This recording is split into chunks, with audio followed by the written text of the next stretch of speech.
오늘 우리 함께 말씀 보도록 하겠습니다. 사무엘상입니다. 사무엘상 18장 5절에서 16절까지 우리 한번 보도록 하겠습니다. 사무엘상 18장 5절에서 16절까지 저와 함께 한 절씩 교독하도록 하겠습니다.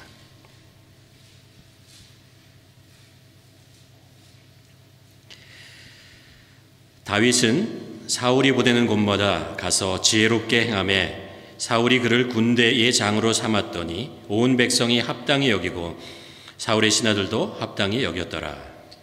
무리가 돌아올 때 곧 다윗이 블레셋 사람을 죽이고 돌아올 때 여인들이 이스라엘 모든 성읍에서 나와서 노래하며 춤추며 소고와 경세를 가지고 왕 사울을 환영하는데 여인들이 뛰돌며 노래하며 이르되 사울이 죽은 자는 천천히요 다윗은 만만이로다 한지라.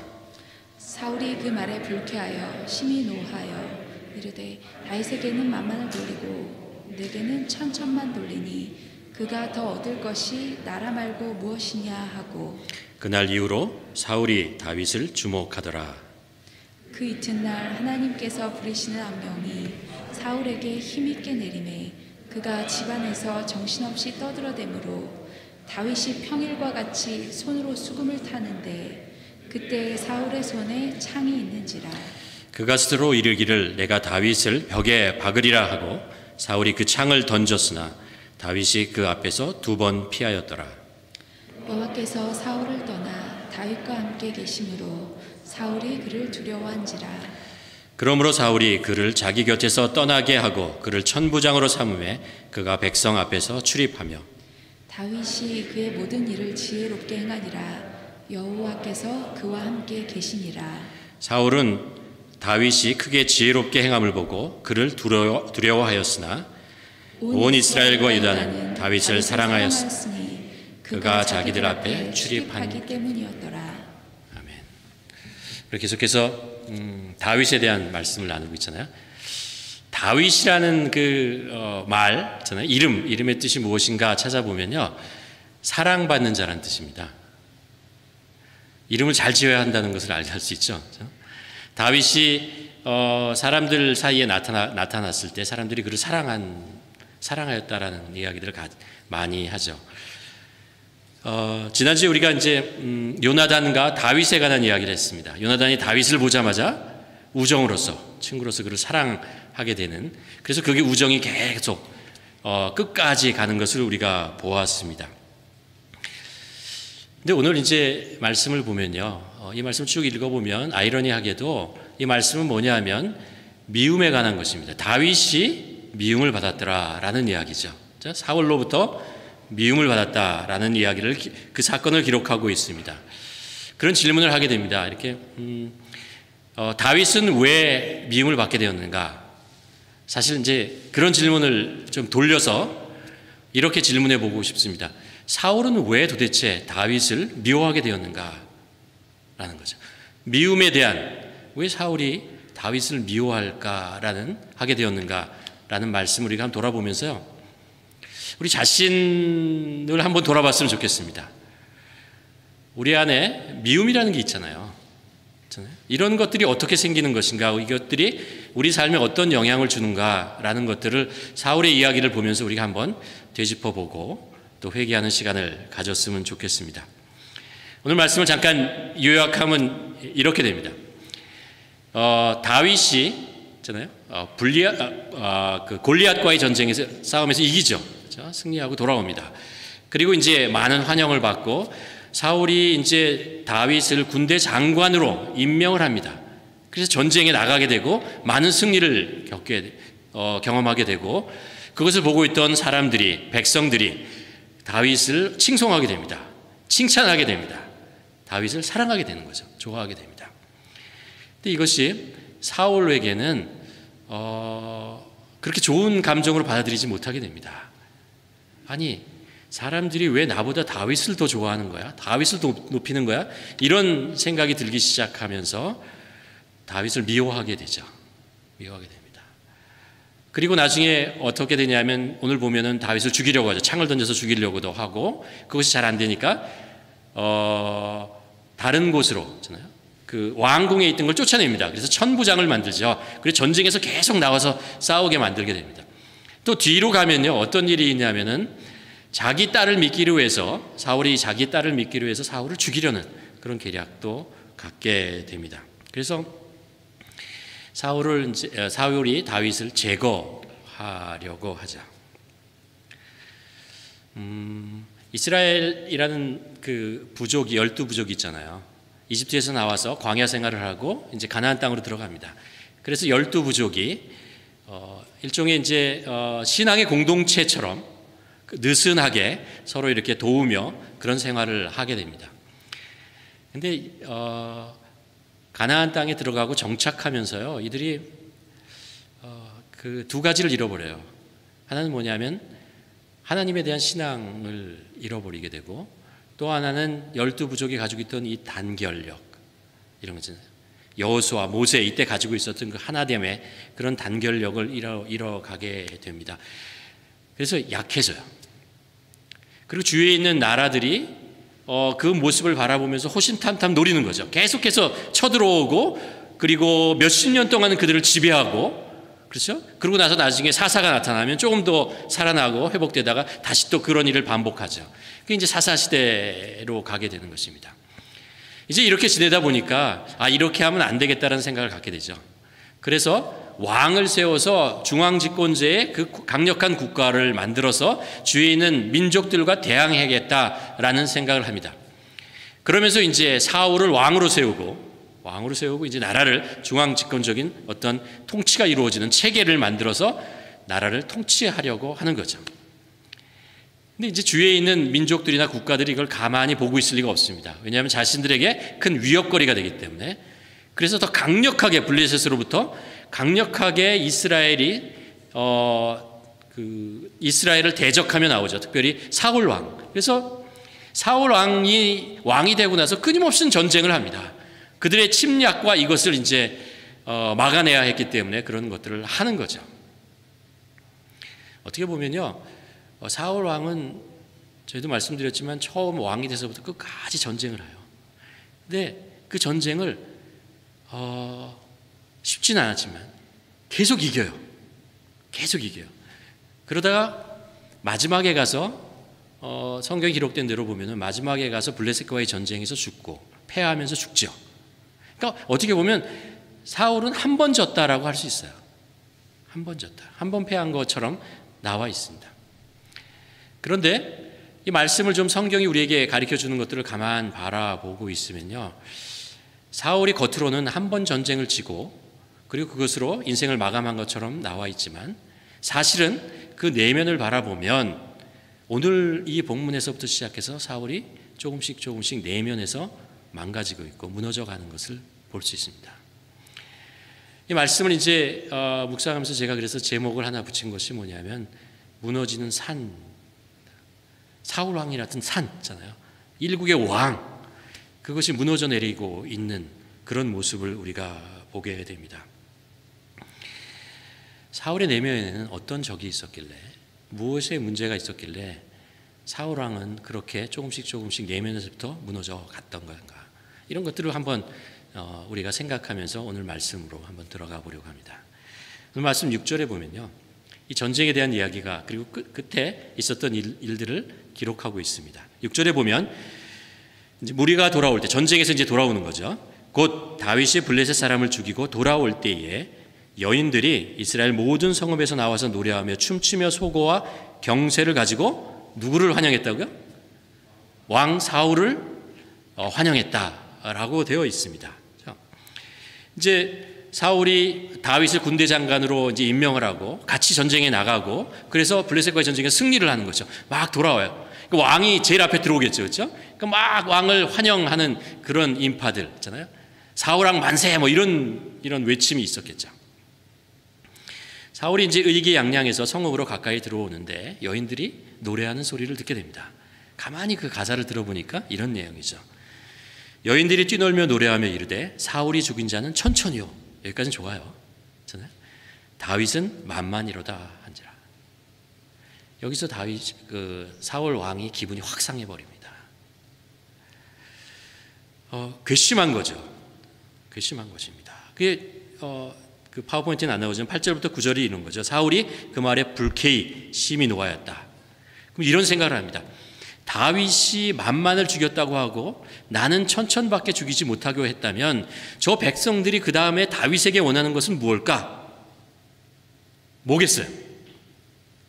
사울이 막 생각하는 거죠.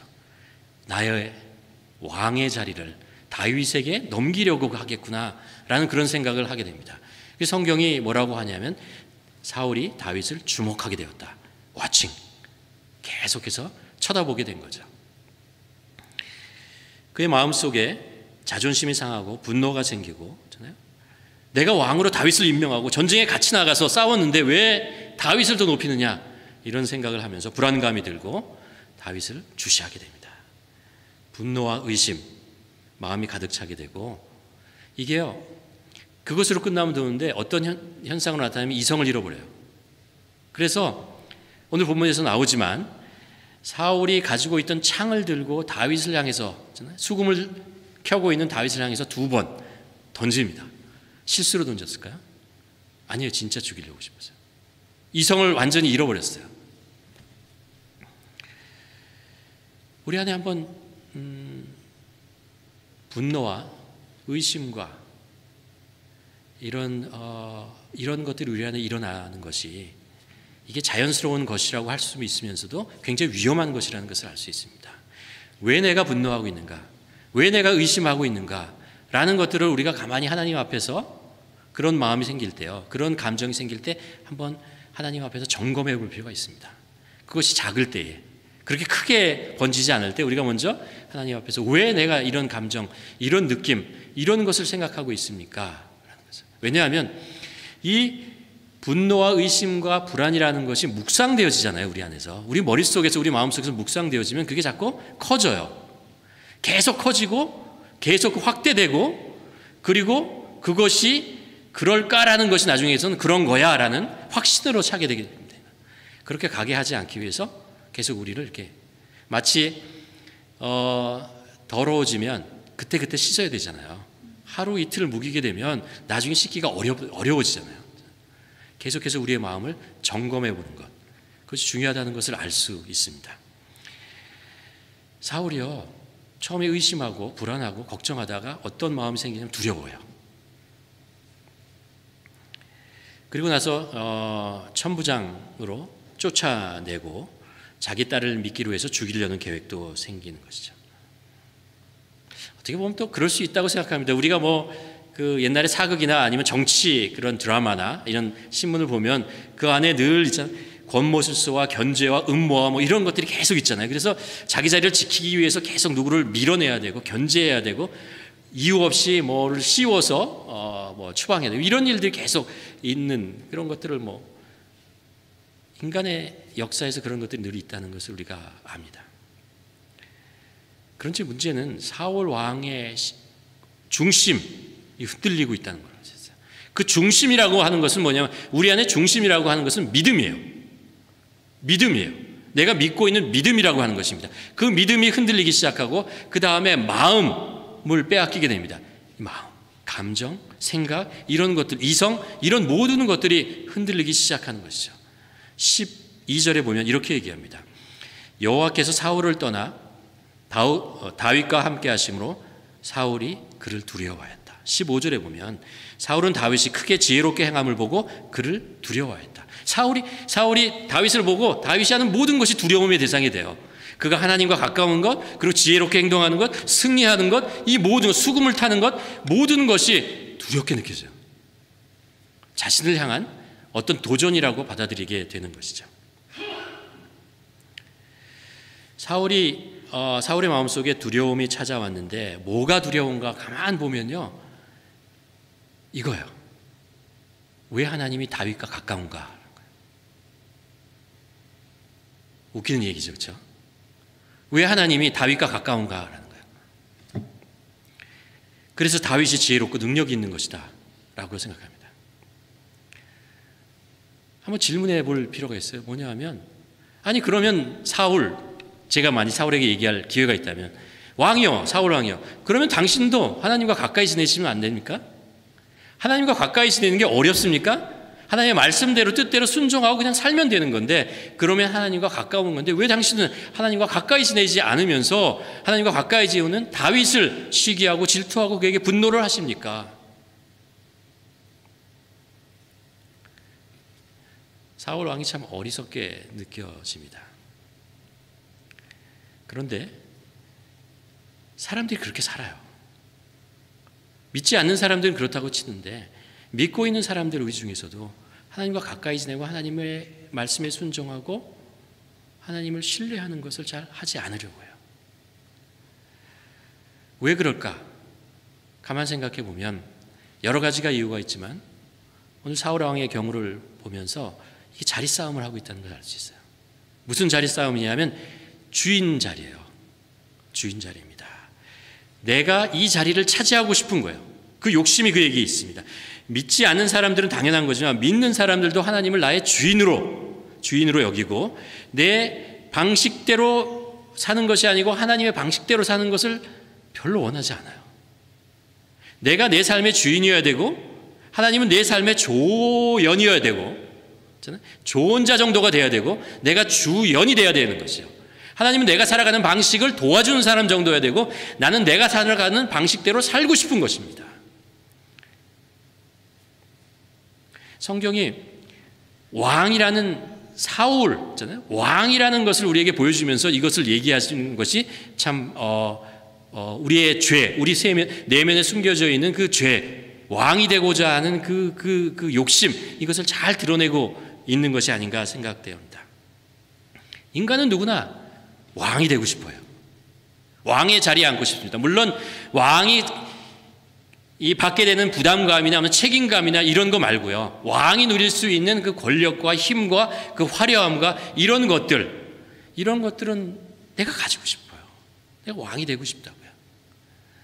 우리가 창세기 3장에서 보지만 선악과를 따먹게 된 이유가 뭐예요? 하나님과 같아지고 싶어서. 하나님이 가르쳐 주잖아요. 인간의 가지고 있는 그 죄의 뿌리 속에 이 마음이 있다는 거예요. 왕이 되고 싶은 마음이 누구나에 있다는 것입니다. 이 경계의 메시지 우리에게 전해주고 있는 것이죠.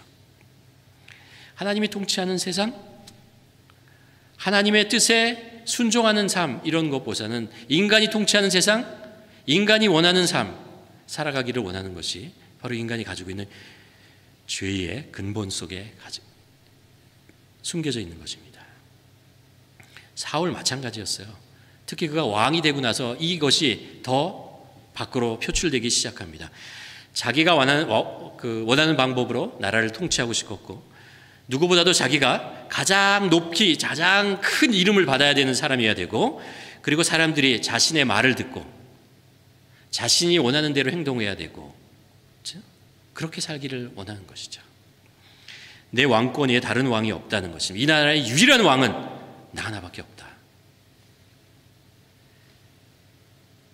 어떻게 보면 사울 왕의 이런 생각이 욕심이고 어리석게 보이는데, 우리 자신을 가만히 돌아보면 이런 생각이 우리 마음속에서 내재하고 있다는 걸 알 수 있어요. 성경에서 우리가 늘 이제 이 사무엘 하를 보면서 사울이라는 사람과 다윗이라는 사람을 계속 비교하게 되잖아요. 근데 비교하면 비교할수록 나는 다윗에 가깝지 않고 사울에 가깝다는 게 자꾸 이게 드러나요. 내 마음은 다윗을 쫓아가고 싶은데 내 현실의 내 내면에는 자꾸 사울의 모습들이 계속해서 나타나는 것이죠. 이게 성경이에요. 믿음이라고 하는 것은 두 가지가 우리 안에 제대로 형성될 때 세워집니다. 하나는 뭐냐? 하나님이 누구신가요? 다윗은 예수 그리스도의 모습, 하나님의 모습을 우리들에게 가르쳐주고 있어요. 또 하나 우리의 믿음이 생기는 것은 뭐냐면 인간이 누구인가를 정확하게 정직하게 바라볼 수 있어야 될 때, 그때 비로소 성경 말씀이 우리들에게 받아들여지기 시작합니다. 우리 마음속에 가롯 유다와 같은 생각, 사울과 같은 그런 마음들이 가지고 있다는 것을 알고, 내가 죄인이구나 라는 걸 깊이 깨달을 때, 그럴 때 우리에게 소망이 있는 거죠. 그때 우리가 하나님이 필요하고 십자가가 필요한 것을, 왜 우리들에게 십자가가 필요하고 하나님이 필요한가를 우리가 그때 가서 깨달을 수 있고 받아들일 수 있기 때문에 그렇죠. 이 성경이 우리들에게 계속 무슨 얘기를 하냐면 네가 사울이야, 이 얘기하고 있는 거예요. 우리 내면을 바라보고 그것을 바라보고 정직하게 하나님, 그렇습니다. 내가 사울이군요. 내가 자꾸 여전히 왕 되고 싶은 이 욕심, 이것을 가지고 있다. 하나님에 대한 믿음이 사라진 그 빈자리에 두려움이라는 것이 들어오는 것입니다. 사실은 하나님을 이렇게 밀어내고 그 자리에 내가 앉고 싶었거든요. 사울왕이 앉고 싶었어요. 근데 앉으려고 딱 봤더니 거기에 뭐가 있냐면 두려움이라고 있는 거예요. 마치 다윗이 그곳에 앉아 있는 것 같은 그런 생각을 하게 되는 것이죠. 두려움은 열등감과 아주 관계가 깊다고 합니다. 그리고 비교 의식이라는 그 습관을 우리들에게 자꾸 만들어줍니다. 사실 사람은 누구나 살면서 비교하고 살아요. 그렇지 않습니까? 비교 자체가 문제가 되는 것은 아닙니다. 사물을 보면 그것을 비교하게 되고 분석하게 되고, 그렇잖아요. 그러면 그렇게 하게 되는 것이 당연한 것입니다. 문제는 비교를 통해서 나를 비하하거나 아니면 다른 사람을 시기하거나 미워하는 마음을 갖게 될 때, 그것이 문제가 돼요. 그러니까 비교라는 것이 긍정적인 비교도 있고 부정적인 비교도 있어요. 우리가 다른 사람의 집에 이렇게 초대받아서 그곳에 이렇게 집에 가게 되면 집을 이렇게 돌아보게 되잖아요. 그리고 와, 위치도 좋고 깨끗하고 와, 좋다, 뭐 이렇게 하고 끝내야 되는데 꼭 우리 집과 비교해요. 내 집과 비교하고 그러면서 내 집은 이거보다 작네 크네. 크면 큰 거지. 왜 크지? 부모를 잘 만나서 그래. 저 벼락부자인가? 뭐 이런 생각들을 하게 되죠. 자기 집보다 좀 이렇게 작고 그러면은 에이, 별 볼 일 없는 사람이야. 이런 생각이 문득 내 안에 들어오는 거죠. 사울 왕은 다윗이라는 출중한 부하를 얻었을 때 기뻐했어야 합니다. 그리고 하나님께 감사했어야 되고요. 하나님, 그렇게 해야 되죠. 다윗을 정적으로 여기고 두려워하고 핍박할 일이 아니에요. 나에게 정말 똘똘한 부하가 한 명이 왔구나 라고 기뻐할 일이죠. 그래서 사울을 보면 두려움이라는 것은 열등감과 깊이 연관되어 있다는 것을 알 수 있습니다. 사람의 심리를 연구하는 학자들의 말에 의하면 이래요. 우등하다는 것과 열등하다라는 것이 문제가 되지 않는다. 사람은 다 우등하고 열등해요. 근데 왜 열등감을 느끼냐? 열등감이라는 것은 뭐냐면은 말이죠. 내가 열등하면 다른 사람으로부터 받아들여지지 않을 것이다, 인정받지 못할 것이다, 사랑을 받지 못할 것이다 라는 생각을 갖게 되는 것이 열등감이라고 합니다. 그러니까 어떤 사회적 감정의 결여, 아니면은 소속감의 결여, 아니면 사랑의 부족, 이런 거 있잖아요. 사랑의 결핍, 이런 것과 연결되어 있다는 거예요. 어린아이가 뭐 1살, 2살 되면 언어를 배우기 시작하잖아요. 부모님 앞에서 막 말을 하는데 말도 안 되는 얘기를 하죠. 무슨 얘기인지 못 알아듣는 이야기를 계속해요. 그러나 애들은 그 얘기를 계속해요. 그럼 엄마가 아빠가 그 얘기를 와 그러면서 뭐 알아듣는 척하고 막 들어주고 막 그러죠. 그럼 아이들은 다 계속 신내서 얘기해요. 그 왜 그러냐 하면은 내가 무슨 얘기를 하던 내가 하는 말과 내 말이 정확하지 않고 틀려도 나는 엄마의 사랑 안에 있다라는 것을 의심하지 않기 때문에 그래요. 그래서 그게 편하게 해요. 그러면서 말을 배우죠. 근데 어른이 됐어요. 그러고 나서 우리가 영어를 배울 때 보면 사람에 따라 다르지만 모든 사람이 그렇다는 것은 아닙니다. 영어 발음을 잘 밖으로 안 내려고 그래요. 특별히 영어가 네이티브인 사람하고 얘기할 때는 조금이라도 얘기를 해요. 근데 한국 사람과 동양인의 한국 사람 비슷한 사람과 영어를 하려면 잘 안 하려고 그래요. 내가 이렇게 했다가 그 영어밖에 못해? 요 얘기 듣고 싶지 않아서 안 해요. 이게 뭐냐면 그 사람으로부터 내가 받아들이지 않을 것 같은 그런 생각이 들죠. 우리 한국에 있을 때 2세들이 가끔 한국에 저희 조카도 이제 한국에 놀러 오고 그랬는데, 그러면 그 당시에 뭐 인터넷도 안 되고 그러니까 이곳에서 자란 애들이 한국말을 배울 기회가 없어요, 별로. 그러니까 한국에 오면 한국말 잘 못해요. 근데 한국에 있던 저를 포함해서 많은 사람들이 툭 한 마디씩 던지는 말이 있었죠. 뭐죠? 한국 사람이 한국말도 못해? 요 얘기 꼭 한 마디씩 이렇게 탁탁해요. 그 얘기를 듣는 순간 2세들이 한국말 안 하려고 그래요. 그때부터. 나는 한국 사람으로 받아들이지 못할 것 같은 생각이 드는 거예요. 그게 상처가 되는 거죠. 이게 그래서 열등감을 가집니다. 한국말 못할 수 있죠. 잘할 수 있죠. 그게 문제가 아니라는 거예요. 내가 이렇게 잘못하는 것 때문에 다른 사람에게 받아들이지 못할 것 같은 그런 생각이 든다는 거죠. 열등감이 있으면요, 그 긍정적인 비교도 할 수 있지만 자꾸 부정적인 비교를 합니다. 부정적인 비교를 할 때 나타나는 방어 기제라는 것이 이런 거예요. 자기 자랑, 이상하죠? 거꾸로 자기 비하, 아니면 타인을 비난하는 거. 제가 하는 게 아니고요, 학자들이 얘기하는 거예요. 그냥 학자들이.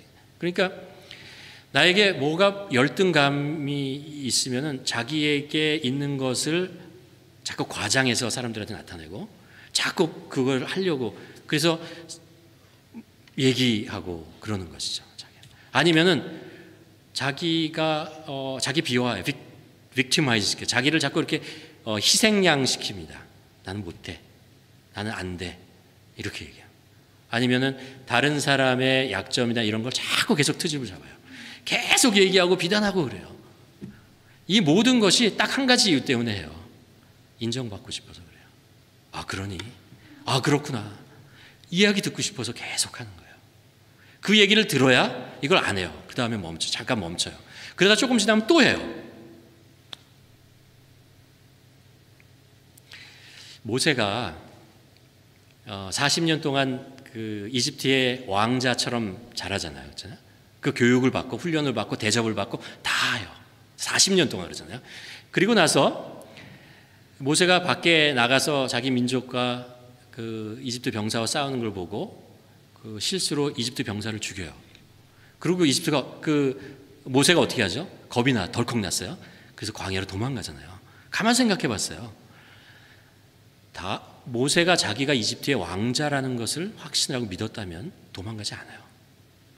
그냥 왕한테 좀 혼나겠지, 벌을 좀 받겠구나 라고 생각을 하는데, 모세는 자기 마음속에 내가 이 이집트의 왕자처럼 크고 있지만 나는 왕자가 아니라는 것을 아는 거예요. 왕자들과 같이 생활하고 교육을 받지만 저들은 진짜 왕자고 나는 왕자가 아니라는 생각을 가지고 있는 거죠. 그래서 이 잘못을 했을 때 나는 이제 죽었다라고 생각하는 거예요. 열등감을, 나는 이곳에 있지만 이곳에 소속된 사람이 아니다라는 것이죠. 언제든지 나는 이곳으로부터 쫓겨날 수 있는 그런 생각을, 그런 두려움을 가지고 있는 거죠. 이 열등감 때문에 모세가 그런 생각을 가지고 있었다는 것을 알 수 있습니다. 두말할 것도 없이 사울 왕의 모습입니다. 다윗이 잘 되면, 백성들이 다윗을 좋아하면, 다윗을 더 칭송하면 백성들이 다윗을 왕으로 세우고 나를 쫓아낼 것이다 라는 그런 마음이 사울 왕, 아무도 그런 생각하지 않고 있는데 사울 왕만 그런 생각을 하고 있는 것이죠. 아이러니하게요, 사울과 다윗을 객관적으로 비교해 보세요. 누가 우등합니까? 사울이 훨씬 우등하죠. 성경에 나오잖아요. 키가 얼마나 커요. 보통 사람 머리 하나 위에 있었고 덩치도 훨씬 크고 왕의 지위와 권한을 가지고 부유하고 있잖아요. 자녀들도 있고 자기를 지켜줄, 그리고 군사들도 있고 경험도 있고 지식도 있고, 이 사건이 있을 때가 사울 왕이 된 지 한 20년 정도 된 거거든요. 그러니까 뭐 왕권도 장악했고 다 가지고 있어요. 근데 사울 왕이 다윗을 바라보는 순간 열등감을 느끼는 거예요. 다윗은 객관적으로 볼 때 열등한 상황 속에 있었습니다. 근데 열등한 상황에 있었지만 그는 열등감은 느끼지 않아요. 골리앗과의 전쟁에서도 골리앗과 비교할 때 누가 열등해요? 다윗이 열등하잖아요. 열등감 느끼지 않아요. 사울 왕에 섰을 때도 있잖아요. 사울과 얘기한 것처럼 다윗 보면 다윗이 더 열등하지만 열등감 느끼지 않아요.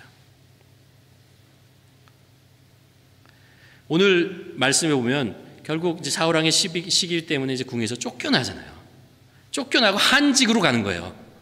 좌천됐는데 성경의 16절에 보면 그러나라고, 온 이스라엘과 유다는 다윗이 늘 앞장서서 싸움에 나가는 것을 보고 모두 그를 좋아했다. 다윗이 왕이 나를 한직으로 했던 그거 불평하고 그러지 않는다는 거예요. 그냥 나는 나에게 주어진 일들 그냥 하는 거예요. 전혀 열등감이 없어요. 그러니까 사람들이 다윗을 더 좋아하는 거죠.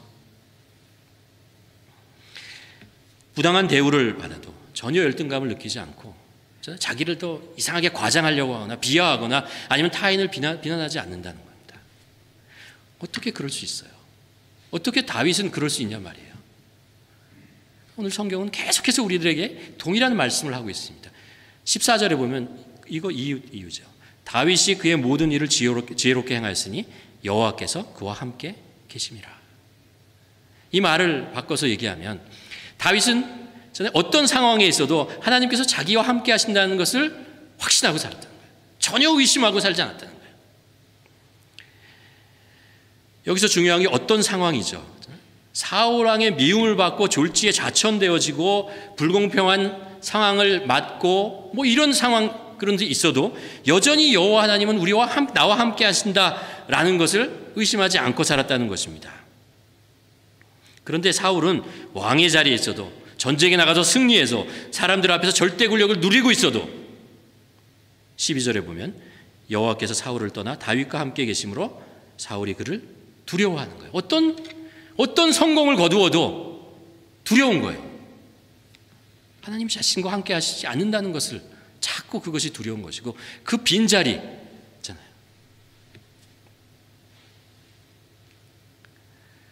오늘 본문에 보면 하나님께서 나와 함께 계시면 확신을 가지면 우리에게 주는 선물이 있다는 것을 알 수 있어요. 선물이 뭐냐면 지혜예요. 지혜가 우리한테. 그 대신에 하나님 나와 함께 하시지 계신다는 것을 의심하게 되면은 무엇이 생기냐면 조급함이 생겨요. 조급함이요. 우리가 사무엘상 13장에 보면은 이전에 사울 왕이 그 블레셋과의 전쟁하는 게 나오잖아요. 그때 사무엘이 이제 제사를 드리고 나서 전쟁에 나가야 되는데 7일 안에 오겠다고 얘기를 했는데 안 오는 거예요, 사무엘이. 그래가지고 사울이 걱정이 되잖아요. 막 조급해졌습니다. 그 7일째가 됐는데 안 와요. 그래서 어떻게 하죠? 사울이 자기가 제사를 지내요.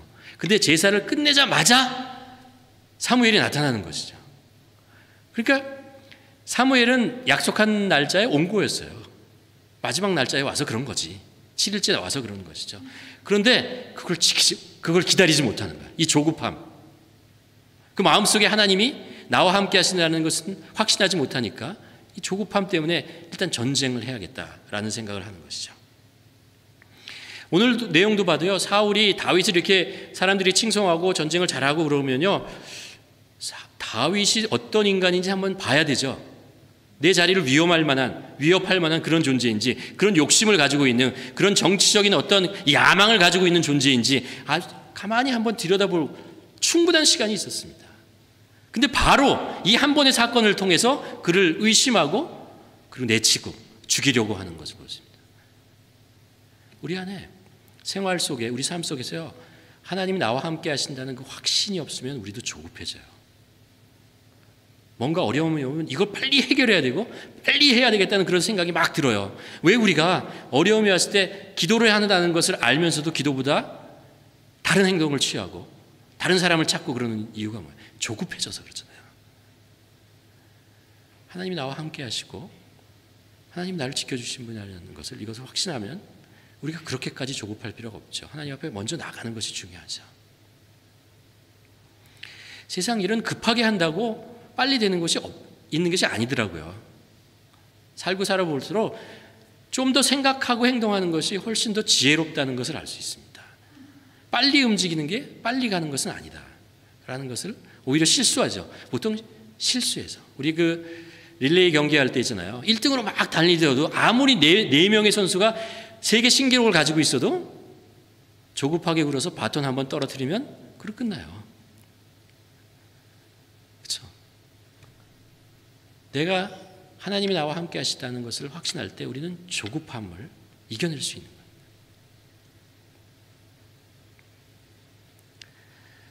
세상은요, 살다 보면 세상 모든 사람들이 사실은 다 열등감 가지고 있어요.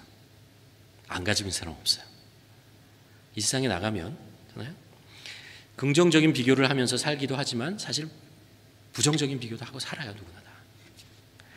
살다 보면 늘 나보다 잘난 사람이 있고 나보다 잘하는 사람이 있고 이쁜 사람이 있고 늘씬한 사람이 있고 말 많고 잘하는 사람이 있고 가진 것 많은 사람 다 있습니다. 안 그러고 싶어도 부럽고 시기하게 되고 열등감 느끼게 되고 저 사람 때문에 내 자리 뺏기지 않을까 이런 생각들을 자꾸 갖게 돼요. 이게 인간이에요. 그래서 나도 모르게 사울처럼 행동하게 되고 비교하고 이런 마음이 계속 욕심, 이 죄의 이것들이 습성들이 계속 우리 안에 일어나요. 제가 비밀 하나 여러분에게 가르쳐 드릴 게 있는데요. 제가 아는 한이에요. 우리 교회에서 노래 실력으로 가장 열등감을 많이 느끼며 살아왔던 사람이 누군지 아세요? 저라고요? 아니에요. 가끔 느끼긴 하지만 그렇게 저는 노래하는 사람도 아니고 윤소연이에요. 제가 같이 살아봐서 알아요. 그거 극복하는 과정이죠. 과정이죠. 우리는 다 열등감 가지는데 그걸 어떻게 극복해내느냐 하는 거예요. 극복해내는 방법 하나밖에 없어요. 믿음밖에 없어요. 어떤 믿음이냐면 하나님께서 어떤 경우에도 나와 함께 하신다는 거예요. 우리가 같이 위험한 믿음이 하나가 뭐냐면 내가 성공하고 잘 되고 모든 것이 되었을 때가 그것이 하나님이 나와 함께 하는 증거라고 생각하는 것. 그 위험해요. 그러면 하나님이 내가 성공하지 못하고 내가 실패하고 그렇잖아요? 뭐 이런 일들이 생기면 하나님이 나하고 같이 안 계신가 이런 생각을 하는데 하나님은 아까 말씀드린 어떤 상황에도 우리와 함께 하시는 거예요. 그것은 변화가 없어요. 그것을 믿고 그걸 확신하는 것이 중요합니다. 이게 어떤 기본이에요. 기본. 그리고 그것이 얼마나 우리들에게 놀라운 것을 아까 지혜를 준다고 그랬잖아요. 조급하게 나가지 않게 만든다는 것이죠. 이것이 있으면 우리가 열등은 할 수 있어도 열등감은 가지지 않고 살 수 있어요. 사람들을 시기하거나 질투하거나 미워하거나 사울 왕처럼 그렇게 할 필요가 없어요. 다윗처럼 내가 열등하지만 사울에 비해서 키도 작고 골리앗에 비해서 힘도 약하고 그렇지만 열등감 느끼지 않고 살아요. 예수님의 제자들을 보면 열등한 사람들이잖아요. 한마디로 얘기하면 그런 사람들, 열등한 사람들이에요. 그러나 그들이 열등감이 아니라 대담함을 가지고 살아요. 그 믿음이라고 하는 것이죠. 하나님이 성령님이 자신과 함께 자기의 안에 계시다라는 것을 알기 때문에 확신하기 때문에 그 열등감을 가지 않고 오히려 그것이 자신감, 담대함으로 나갑니다. 교만은 아니고 오히려 겸손하고 사람들 앞에서 겸손하게 하면서 그렇지만 열등감을 가지고 가지 않아요. 오늘 본문의 얘기가 그거죠. 여호와께서 그와 함께 계시다라는 거예요. 여호와께서 그와 함께 계시다. 14절 15절에 다시 읽어보면요. 다윗이 그의 모든 것을 지혜롭게 행하였으니 여호와께서 그와 함께 계시다. 15절에 보면 사울은 다윗이 크게 지혜롭게 행함을 보고 그를 두려워하더라.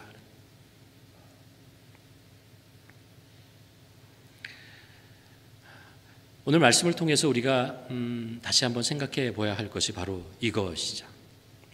여러분,